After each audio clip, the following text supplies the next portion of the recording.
Hey guys, we are digging into James chapter 2. James 1 took a little while. I don't think James 2 is going to take quite as much time, but nonetheless has some very important things for us when it comes to the Word and leaning into what God has for us in His life.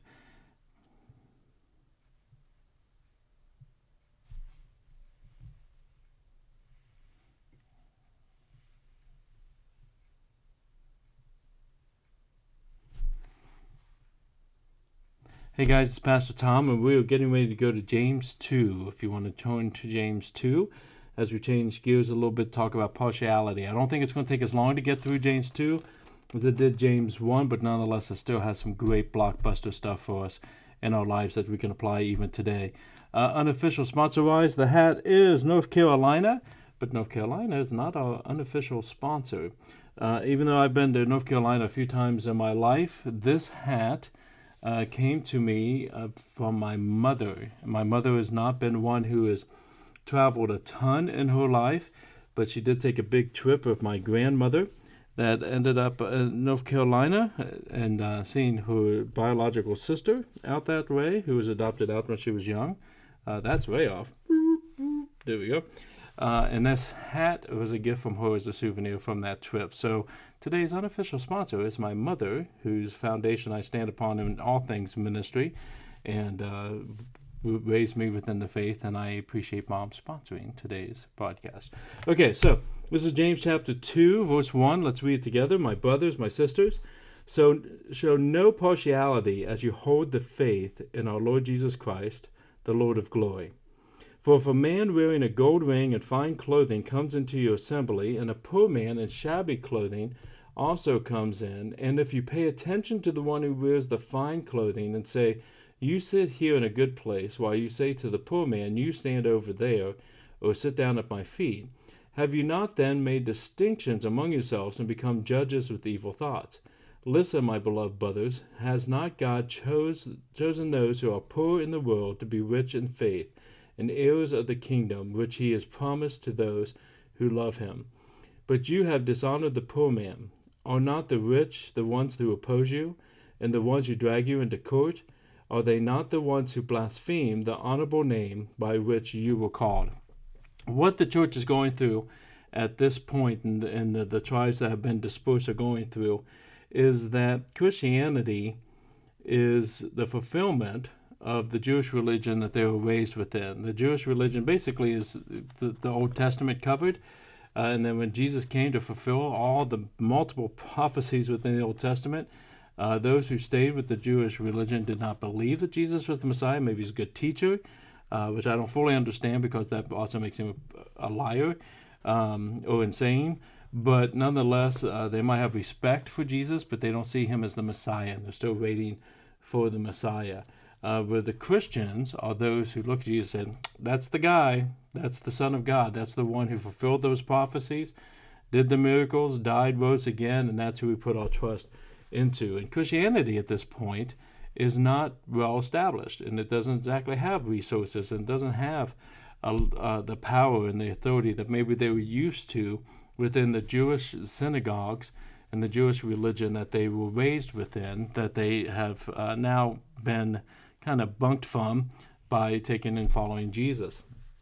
And so when they have this new religion, they're kind of struggling a little bit, and then you have somebody who has some power and some authority or some clout or some finances or some resources, and they come into their gatherings, whether it be at the synagogue or within their homes, usually at this point mostly within the homes because of persecution. They give great honor to them because, man, if they got involved, then do you know what our budget would be? Do you know what kind of resources we could be? They might even have good thoughts like how we can support people doing missionary work or how we can support the gospel. Man, if we could just have them, then they can save us a lot of ways. And it kind of becomes like that money thing we talked about. If I just had more money, I'd be saved. Well, if I just had rich, influential people in my church, then that would be saved from having these financial crunches that we have. And the only thing it saves is Christ. And so James is really cautioning them here. Don't take and favor people just because they have money, they have an image, or they have a position. And it almost feels kind of like junior high or high school. I've been working with youth for years, and I love working with teens, and maybe some of you guys have too. You have teens in your life, and you're kind of familiar with that drama that comes within the friendship ends of things. And maybe you just remember from school yourself. Maybe you were on the jock side of things, or on the herd side of things, when that image was so important of who you hung out with, and instead of the quality of those friends. And so you would do stupid things, or you would act stupid ways to try to be real close to the popular kids. That's kind of this mentality here, that there's something within us that wants to be accepted, wants us to be at the top of the list. And quite frankly, it's not a junior high or high school issue. It's a life issue. A lot of us do that in our adult years as well, trying to project a certain image and be within a certain group of other people, whether it be at work or your kids' sport games or whatever, where you kind of want to have this certain image. And we raise people up because what they can do for us instead of who they are. And James is just like, we've got to stop and think about this, because that's not how God works.